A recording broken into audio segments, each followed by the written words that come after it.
মৃত্যুর পর মায়ের চক্ষুদান নিয়ে বিতর্ক। পর্যাপ্ত নথিপত্র থাকা সত্ত্বেও মায়ের মৃতদেহ চক্ষুদানের পর ছেলেকে গ্রেফতার করেছে পুলিশ। ঘটনাকে ঘিরে চাঞ্চল্য নদিয়ার কোতোয়ালি থানা এলাকায়। গ্রেফতার সমাজকর্মী তথা স্কুল শিক্ষক আমির চাঁদ। যদিও তার কাছে মেডিকেল কলেজের কাগজ রয়েছে বলে দাবি শিক্ষকের। পুলিশের এই অতি সক্রিয়তার বিরুদ্ধে ইতিমধ্যে রাজ্যের জেলায় জেলায় আন্দোলনে নেমেছে পশ্চিমবঙ্গ বিজ্ঞান মঞ্চের কর্মকর্তারা। মঙ্গলবার একই ছবি দেখা গেল রায়গঞ্জে। ঘটনায় পুলিশ প্রশাসনের বিরুদ্ধে সরব হয়ে অবস্থান বিক্ষোভ করল পশ্চিমবঙ্গ বিজ্ঞান মঞ্চের উত্তর দিনাজপুর জেলা শাখা। সংগঠনের জেলা সভাপতি অনিরুদ্ধ সিনহার উপস্থিতিতে রায়গঞ্জের ঘড়ি মোড়ে এই বিক্ষোভ করা হয়। এদিকে এই ঘটনার জেরে অশনি সংকেত দেখছেন চিকিৎসক এবং বিশিষ্টজনেরা। উপযুক্ত তদন্ত ছাড়া ওই ব্যক্তিকে কিভাবে গ্রেফতার করা হলো তা নিয়ে প্রশ্ন তুলেছেন চিকিৎসক জয়ন্ত ভট্টাচার্য। বিষয়টার তিনটে স্তর আছে। প্রথম স্তরটা হচ্ছে যে যার চক্ষুদান করা হয়েছিল সে মানে মুসলিম পরিবারে, এটা কিন্তু খুব বিরল ঘটনা। কারণ কোরআন বা হাদিসে কোথাও একটা নির্দেশ আছে, আমার শোনা, আমি কোরআন হাদিস সম্পূর্ণ ভালোভাবে পড়িনি, ফলে ওখানে এই দেহকে মিউটিলেট করা, মানে কি বলবো, বিকৃত করা, এটা অ্যালাউড নয়। এটা আমাদের মনুস্মৃতিতেও রয়েছে, দেহ মিউটিলেট করা যাবে না, যার জন্য আমাদের এখানে অঙ্গদান দেহদান ছিল না। আধুনিক মানসিকতার পরে এটা হয়েছে। ফলে সেই দিক থেকে এটা অত্যন্ত শ্লাঘনীয় কাজ ছিল এবং এই গোটা ব্যাপারটাই ভীষণ অফিসিয়ালি হয়েছিল, কারণ গণদর্পণের কাছে ওরা অঙ্গীকারবদ্ধ ছিল। এবার কে অভিযোগ করলো যে ওরা অর্গান ট্রাফিকিংয়ের সঙ্গে যুক্ত এবং সেটার উপযুক্ত তদন্ত ছাড়া কী করে অভিযোগ করা মাত্র গ্রেপ্তার করা হয়, এটা আমার মতো সাধারণ বুদ্ধিসম্পন্ন মানুষের কাছে আদৌ পরিষ্কার নয়। বরঞ্চ এইটে প্রশ্ন উঠবে যে এর পেছনে গভীরতর কোনো চক্রান্ত আছে কি না, এর পেছনে কোনো পলিটিক্যাল বা সোশ্যাল অন্য কোনো ইনপুট আছে কি না। আমার কাছে এইটা প্রশ্ন আসবে। তবে এই ঘটনাটাকে প্রাইমা ফেসি আমি ভয়ঙ্করভাবে নিন্দা করছি এবং আমি মনে করি যে সমাজের সর্বস্তর থেকে এটার বিরুদ্ধে নিন্দা হওয়া উচিত এবং ইমিডিয়েটলি ছেলেটিকে নিঃশর্তভাবে ছাড়া উচিত। মায়ের চক্ষুদানের পর ছেলেকে গ্রেফতারের ঘটনা সামগ্রিকভাবে সামাজিক ক্ষতি বলেই মন্তব্য করেছেন চিকিৎসক দেবব্রত রায়। মানে এই যে ঘটনাটি ঘটেছে, আমার জ্ঞান মতে এই ঘটনা কখনো কোথাও ঘটেনি এবং সত্যি বলতে কি এটা যেটা ঘটেছে বা ঘটিয়েছে, আমার তো মনে হয় ঘটানো হয়েছে কোনো একটা জায়গা থেকে।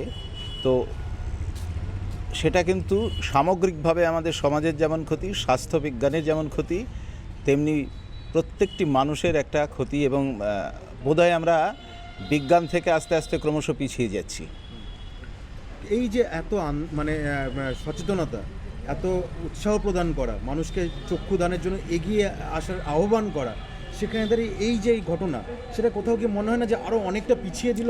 অনেকটা পিছিয়ে গেল মানে কি, সেটাই তো আমি বলছিলাম যে আমরা এখানে আছি, এখানেও আমরা স্বাস্থ্য আন্দোলনের একটা অঙ্গ হিসেবে চক্ষুদান এবং মরণোত্তর দেহদান এটাকে আমরা এনকারেজ করি। প্রচুর মানুষ আছেন রায়গঞ্জের যারা অঙ্গীকারবদ্ধ হয়েছেন এবং যেটা কৃষ্ণনগরে ঘটেছে সমস্ত সরকারি নিয়মকানুন মেনে সমগ্র আইনি ব্যবস্থাটাকে দেখেই কিন্তু ঘটনাটা হয়েছিল। ঘটনাটা মানে আমি বলছি যে চক্ষুদান পর্বটা, এবং সেটা সম্পূর্ণরূপে সমাধানও হয়েছিল।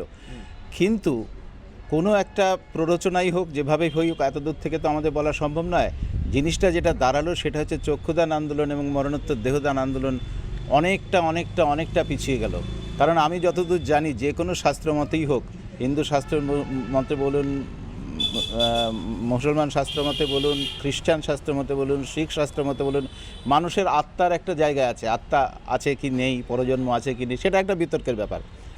কিন্তু মারা যাবার পর দেহ যে থাকে না এবং দেহের বিভিন্ন অঙ্গ যে থাকে না, এটা কিন্তু সর্বধর্মে সর্বকালে স্বীকৃত।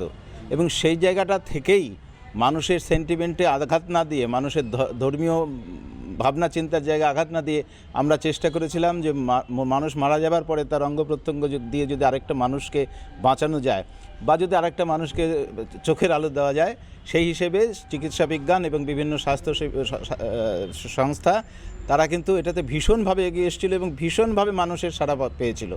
কিন্তু যেটা বললেন যে এই ঘটনার পরে এটা কিন্তু একটা বড় ধাক্কা খাবে।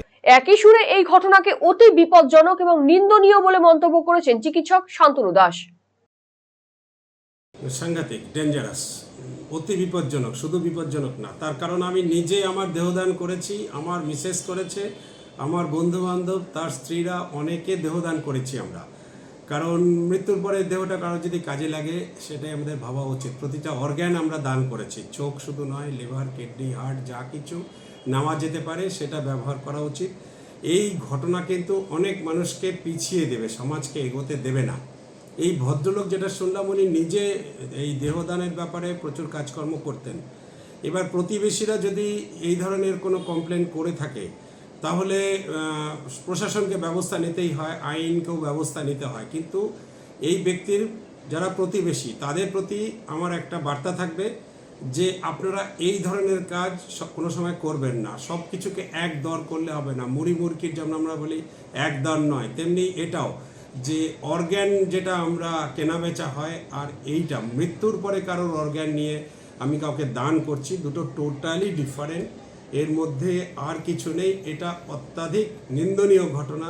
যারা এই ভদ্রলোকের বিরুদ্ধে কমপ্লেন করেছেন প্রশাসনের কাছে, কিন্তু প্রতিবেশীরা কমপ্লেন করেছেন সেটা একটা আলাদা বিষয়, কিন্তু পুলিশের যে সক্রিয়তা, প্রায় বলতে গেলে অতি সক্রিয়তা, পুলিশও কি সেটাকে জাস্টিফাই করলেন না? মানে দেখলেন না খুব যে এটা আদতে এটা করা যায় কি না, কিংবা যে বিষয়ে গ্রেপ্তার করা হলো বিষয়টা নিয়ে? হ্যাঁ, উনি যখন যেই কাগজে আমাদের সই করতে হয়, এটা মুখে বললে হয় না, কাগজে সই থাকে, তার প্রমাণ থাকে, তার ছেলেমেয়ের কাছে যখন তার প্রমাণ আছে, তারপরে পুলিশি হেনস্থা, আইনি হেনস্থা, এটা কিন্তু সভ্য সমাজ মেনে নিতে পারে না। Eastern India's #1 boarding school, Himalayan International Residential School, Siliguri. Separate AC hostel for boys and girls. 126-acre lush green campus. World-class sporting facilities. Admission open for session 2026-27. Hurry up. Limited seats. এখন আপনার প্রিয় রায়গঞ্জ শহরের বুকে mobile এবং নানান ধরনের নিত্য প্রয়োজনীয় ইলেকট্রনিক্স এবং ইলেকট্রিক সামগ্রীর বিশাল সম্ভার অত্যন্ত সুলভ মূল্যে এই সমস্ত সামগ্রী পেতে আজই আসুন মুক্তি স্টুডিও ও সুপার কালেকশনে। Surya, Khaitan, Kent, Nokia, Oppo, Itel, Realme, T Series সহ নানান বিখ্যাত কোম্পানির সুপার কালেকশন আপনার মন জয় করবে। তাই মনের মতো fan, electric iron, geyser, water purifier, sound system, TV, washing machine সহ বিভিন্ন কালেকশন পেতে আজই চলে আসুন রায়গঞ্জ স্টেশনের সম্মুখ ও উকিলপাড়া কমল টকিজ সংলগ্ন সুপার স্টকিস্ট মুক্তি স্টুডিও ও সুপার কালেকশনে। মুক্তি studio and super collection, station road, Mohanbati, Raiganj.